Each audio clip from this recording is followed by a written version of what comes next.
Praise the Lord. Daniel പ്രവചനം 2-ാം അധ്യായം 30-ാം വാക്യം വായിക്കാം. എനിക്കോ ജീവനോടിരിക്കുന്ന യാതൊരുത്തിനേക്കാളും അധികമായി ജ്ഞാനമൊന്നും ഉണ്ടായിട്ടില്ല. രാജാവിനോട് അർത്ഥം ബോധിപ്പിക്കേണ്ടതിന് തിരുമനസ്സിലെ വിചാരം തിരുമനസ്സുകൊണ്ട് അറിയിക്കേണ്ടതിനത്രേ ഈ രഹസ്യം എനിക്ക് വെളിപ്പെട്ടിരിക്കുന്നത്. ദൈവമക്കളെ, ദാനിയേൽ പ്രവചനത്തില് ദാനിയേൽ എത്ര ലളിതമായി ദാനിയേൽ പറയുകയാണ്. ദാനിയേലിന് സ്വപ്നങ്ങളെ വ്യാഖ്യാനിക്കാനുള്ള വരം ദൈവം കൊടുത്തിട്ടുണ്ട്. പക്ഷേ ദാനിയേൽ എത്ര എളിമയോടെയാണ് ആ കാര്യം നമ്മോട് പറയുന്നത്, രാജാവിനോട് പറയുന്നത് എന്ന് നോക്കിയേ. എനിക്കോ ജീവനോടിരിക്കുന്ന യാതൊരുത്തിനേക്കാളും അധികം ജ്ഞാനമൊന്നും ഉണ്ടായിട്ടില്ല. ഞാൻ ഈ സ്വപ്നം വ്യാഖ്യാനിക്കുന്നുണ്ടല്ലോ, പക്ഷേ ഈ ജീവനോടിരിക്കുന്ന ഒരു മനുഷ്യനേക്കാളും അധികമായി ജ്ഞാനമൊന്നും എനിക്കില്ല എന്ന് ദാനിയേൽ എത്ര ലളിതമായി, എത്ര താഴ്മയോടെ ദൈവമക്കളെ ദാനിയേൽ സംസാരിക്കുന്നു. അത് നമുക്ക് നമ്മുടെ ജീവിതത്തില് ഒരു പാഠമാണ്. Hallelujah, hallelujah, hallelujah.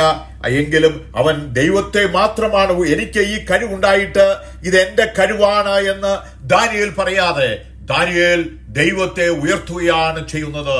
ഈ ദാനിയേൽ തന്നെത്താനെ താഴ്ത്തുകയും ദൈവത്തെ ഉയർത്തുകയുമാണ് ദാനിയേൽ ചെയ്യുന്നത്. ദൈവമക്കളെ, നമ്മുടെ ജീവിതയാത്രയിലുടനീളം നമ്മൾ തന്നെത്താനെ താഴ്ത്തുകയും ദൈവത്തെ, യേശുവിനെ നമ്മൾ ഉയർത്തുകയും ചെയ്യണം. എങ്കിൽ അത് നമ്മുടെ ജീവിതത്തില് വലിയ അനുഗ്രഹത്തിന് കാരണമായിരിക്കും. ദാനിയേൽ പറയുകയാണ്, എങ്കിലും രഹസ്യങ്ങളെ വെളിപ്പെടുത്തുന്ന ഒരു ദൈവം സ്വർഗത്തിലുണ്ട്. ദൈവത്തെ ഉയർത്തുകയാണ്. രഹസ്യങ്ങളെ വെളിപ്പെടുത്തുന്ന ഒരു ദൈവം സ്വർഗത്തിലുണ്ട്. നെബൂഖദ്നേസർ രാജാവ് ഒരു സ്വപ്നം കാണുകയാണ്. ആ സ്വപ്നം എന്താണെന്നുള്ളത് നെബൂഖദ്നേസർ രാജാവ് മറന്നുപോയി. സ്വപ്നവും പറയണം, അതിന്റെ അർത്ഥവും പറയണം. അങ്ങനെ അർത്ഥവും സ്വപ്നവും പറയുവാൻ ആ പ്രദേശത്തിലുള്ള മുഴുവനും ആളുകളെയും വിളിക്കുകയാണ്. ഹല്ലേലൂയ. ഈ സ്വപ്നത്തെ വ്യാഖ്യാനിക്കുവാൻ മന്ത്രവാദികളെയും അഭിചാരകന്മാരെയും ക്ഷുദ്രക്കാരെയും എല്ലാവരെയും വിളിക്കുകയാണ്. അവർ പറയുകയാണ്, രാജാവ് കണ്ട സ്വപ്നം പറയൂ, ഞങ്ങൾ വ്യാഖ്യാനിക്കാം. പക്ഷെ രാജാവ് പറയുകയാണ്, എന്റെ വായിൽ നിന്ന് കൽപ്പന പുറപ്പെട്ടു പോയി, സ്വപ്നവും അർത്ഥവും നിങ്ങൾ പറഞ്ഞില്ലെങ്കിൽ നിങ്ങളെ ഞാൻ കൊന്നുകളയും, ഹല്ലേലൂയ, മാറ്റിക്കളയുമെന്ന് പറയുകയാണ്. ദാനിയേലിനെയും നെബൂഖദ്നേസർ രാജാവ് വിളിക്കുകയാണ്, നിന്നെയും കൊന്നുകളയും എന്ന് പറഞ്ഞപ്പോൾ ദാനിയേൽ പറയുകയാണ്, എനിക്കൊരു സമയം തരൂ. ദാനിയേൽ ചെന്ന് ദൈവത്തിന്റെ സന്നിധിയിൽ മുമ്പ് ചെയ്തിരിക്കുന്ന പോലെ ദൈവത്തിന്റെ സന്നിധിയിൽ അവൻ മുട്ടുകുത്തുകയാണ്. ഈ സ്വപ്നത്തെ എനിക്ക് വെളിപ്പെടുത്തി തരണമെന്ന് ഹല്ലേലൂയ ദൈവത്തിന്റെ സന്നിധിയിൽ മുട്ടുകുത്തുകയാണ്. ഈ സ്വർഗം ഈ ഭൂമിയെയും സ്വർഗത്തെയും ഒറ്റ വാക്കിനാൽ സൃഷ്ടിച്ച ആ ദൈവം ദാനിയേലിന് അതിനെ വെളിപ്പെടുത്തി കൊടുക്കുകയാണ്. ദൈവമക്കളെ, നമുക്ക് നമ്മുടെ ജീവിതത്തില് നമ്മൾ ഒന്നിനെ പറ്റിയും നമ്മൾ പോഴരുത്. ഹല്ലേലൂയ. നമ്മൾ വളരെ എളിമയോടെ ദൈവത്തെ മാത്രം ഉയർത്തി നമ്മൾ ജീവിക്കണമെന്ന് ദാനിയേൽ തന്റെ ജീവിതാനുഭവത്തിൽ നിന്ന് നമ്മെ പഠിപ്പിക്കുകയാണ്. അപ്പോ ദാനിയേല് ദൈവത്തെ ഉയർത്തുകയാണ്. ദാനിയേലിന്റെ ഹൃദയത്തില് സർവശക്തനായ ദൈവം വാസം ചെയ്യുകയാണ്. അങ്ങനെ വാസം ചെയ്തപ്പോൾ നെബൂഖദ്നേസർ രാജാവ് സാഷ്ടാംഗം വീണ് ദാനിയേലിനെ നമസ്കരിക്കുകയാണ്.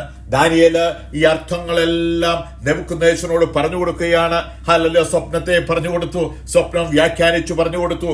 അന്നേരം എന്താണ്? അപ്പോൾ നെബൂഖദ്നേസർ രാജാവ് സാഷ്ടാംഗം വീണ് ദാനിയേലിനെ നമസ്കരിക്കുകയാണ്.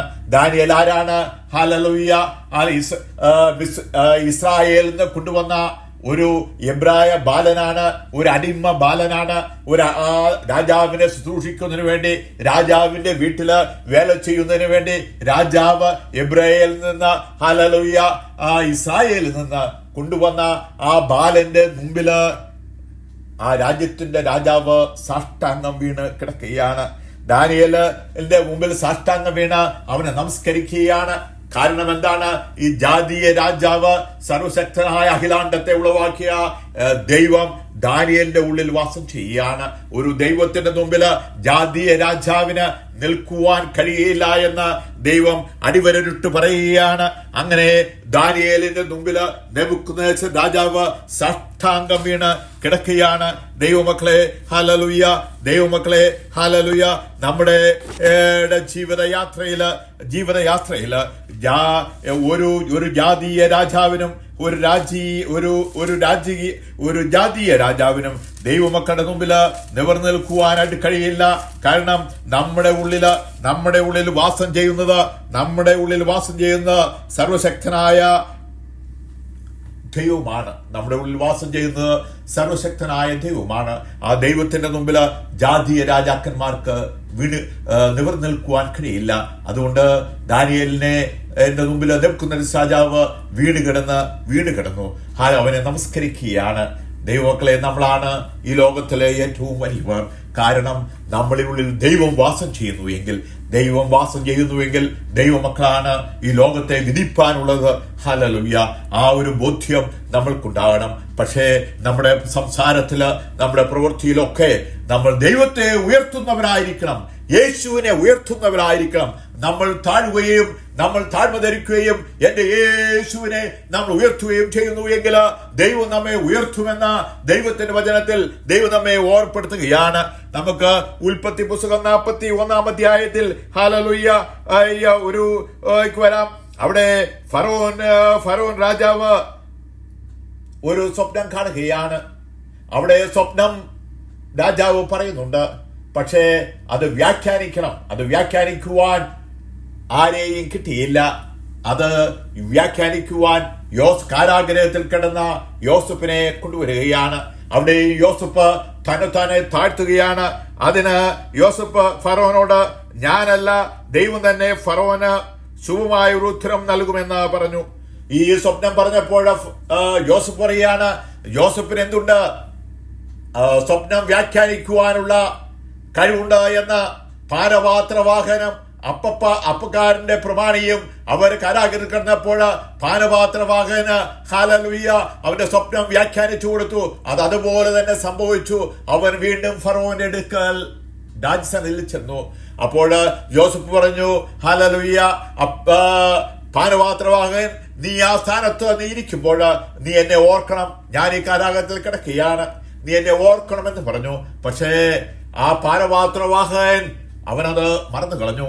പിന്നെ ഫറവോന്റെ ജീവിതത്തില് ഫറവോൻ അങ്ങനെ ഒരു സ്വപ്നം കണ്ടപ്പോൾ അത് വ്യാഖ്യാനിക്കുന്നതിന് വേണ്ടി ആളെ അന്വേഷിച്ചപ്പോൾ പറയുകയാണ്, ഇതാ നമ്മുടെ കാരാഗ്രഹത്തിലുണ്ടല്ലോ ജോസഫ് എന്ന പേരുള്ള ഒരു മനുഷ്യൻ കാരാഗ്രഹത്തിൽ ഉണ്ട്. അവൻ തെറ്റ് ചെയ്തിട്ടല്ല അവനെ കാരാഗ്രഹത്തിൽ ആക്കിയിരിക്കുന്നത്.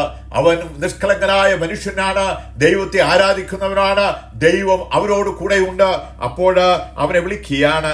അപ്പോൾ അവൻ പറയുകയാണ്, ഞാനല്ല, ദൈവം തന്നെ ഫറവോന് ശുഭമായ ഉത്തരം നൽകട്ടെ. ഈ സ്വപ്നത്തെ വ്യാഖ്യാനിക്കുവാൻ പറഞ്ഞപ്പോൾ ഈ സ്വപ്നം വ്യാഖ്യാനിക്കുന്നയാള് ഞാനല്ല, പക്ഷെ ദൈവം തന്നെ. ദൈവത്തെ അവിടെയും ഫറവോന് യോസഫ് ഉയർത്തുകയാണ്. ആ യോസഫ് ദൈവത്തെ അവിടെ ഉയർത്തിയപ്പോൾ ദൈവം യോസഫിനെ മിസ്രൈമിലെ രണ്ടാമത്തവനായി ഉയർത്തി. നമ്മൾ എവിടെയൊക്കെ നമ്മൾ ദൈവത്തെ നമ്മൾ ഉയർത്തുന്നുവോ, സ്വയം താഴ്ത്തുകയും ദൈവത്തെ ഉയർത്തുകയും നമ്മൾ ചെയ്യുന്നുവെങ്കിൽ നമ്മുടെ ജീവിതയാത്രയിൽ ദൈവം നമ്മെ ഉയർത്തുമെന്ന ദൈവത്തിന്റെ വചനത്തില് ദാനിയേൽ നമ്മെ പഠിപ്പിക്കുകയാണ്, യോസഫ് നമ്മെ പഠിപ്പിക്കുകയാണ്.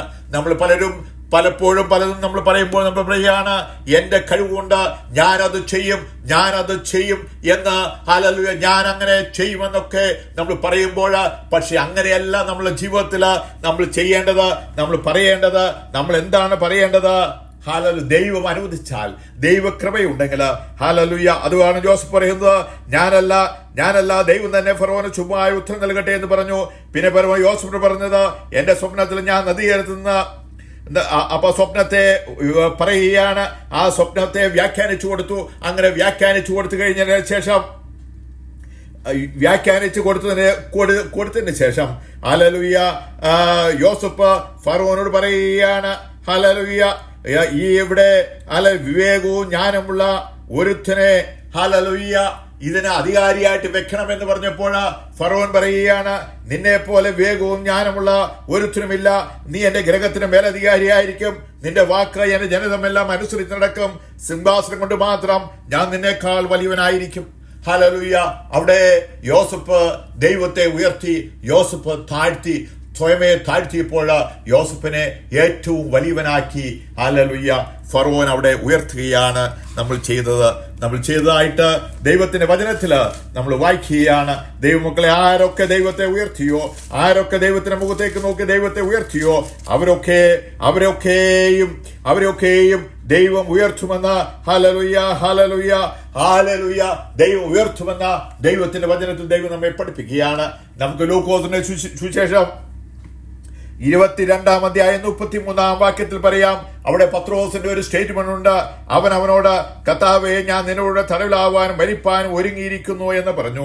യേശു കർത്താവിനോട് പത്രോസ് പറയുകയാണ്, കർത്താവേ, ഞാൻ നിന്നോടുകൂടെ തടവിലാവാനും മരിപ്പാനും ഒരുങ്ങിയിരിക്കുന്നു എന്ന് പറഞ്ഞു. അതിനവൻ, പത്രോസേ, നീ എന്നെ അറിയുന്നില്ല എന്ന് 3 വട്ടം തള്ളിപ്പറയും മുമ്പ് ഇന്ന് കോഴി കൂകയില്ല എന്ന് ഞാൻ നിന്നോട് പറയുന്നു എന്ന് പറഞ്ഞു. ഹല്ലേലൂയ. ഇവിടെ പത്രോസ് പറയുകയാണ്, ഞാൻ നിന്നോട് മരിപ്പാനും തടവിലാവാനും ഒരുങ്ങി നിൽക്കുന്നു. അങ്ങനെ ആയിരുന്നില്ല പത്രോസ് പറയേണ്ടത്. ദൈവം അനുവദിച്ചാൽ, ദൈവം എന്നോട് കൂടെ ഉണ്ടായാൽ, ദൈവം കൃപ ചെയ്താൽ, ദൈവകൃപയുണ്ടെങ്കിൽ മാത്രം ഞാൻ നിന്നോടുകൂടെ തടവിലാവാൻ, ദൈവം എനിക്ക് കൃപ തന്നാൽ ഞാൻ നിന്നോട് തടവിലാവും. ദൈവം എനിക്ക് കൃപ തന്നാൽ ഞാൻ നിന്നോട് മരിക്കും.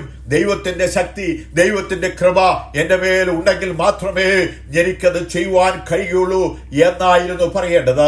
അതിന് പ്രതിഫലമായി ദൈവം, ഹല്ലേലൂയ, യേശു പറയുകയാണ്, യേശുവിനെ ക്രൂശിക്കുവാനായി കൊണ്ടുപോവുകയാണ്. അവർ പറയാണ്, ബർബാസിനെ വിട്ടുതരുവീൻ, യേശുവിനെ ക്രൂശിക്കുക, അവനെ ക്രൂശിക്കുക എന്ന് മഹാപുരോഹിതന്മാരും ശാസ്ത്രിമാരും ആർപ്പിട്ട് പറഞ്ഞപ്പോൾ, ഹല്ലേലൂയ, യേശുവിനെ ക്രൂശിക്കുന്നുകൊണ്ട് സ്വന്തം ജീവരക്ഷയ്ക്ക് വേണ്ടി ഞാൻ ഇവനെ അറിയില്ല എന്ന് 3 പ്രാവശ്യം തള്ളിപ്പറയുകയാണ്. ഹല്ലേലൂയ.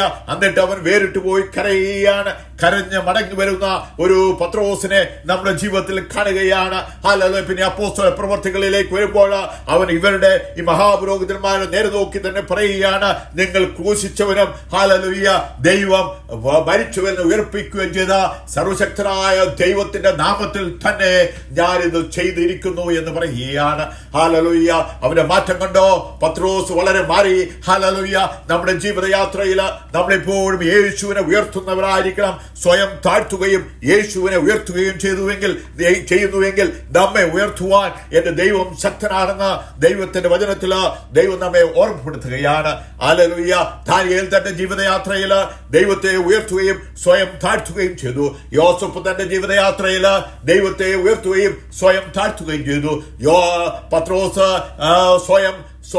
സ്വയം ശക്തി കൊണ്ട് ചെയ്യുമെന്ന് പറഞ്ഞപ്പോൾ അവന് പറ്റിയ വീഴ്ച നമ്മൾ കണ്ടു. ഹല്ലേലൂയ. യേശുവിനെ ഉയർത്തിയപ്പോൾ അവന് കിട്ടിയ ഗുണങ്ങൾ എന്താണ്? ഹല്ലേലൂയ. അവന്റെ നിഴലടിക്കുമ്പോൾ രോഗികൾക്ക് സൗഖ്യമുണ്ടാകും. ഹല്ലേലൂയ.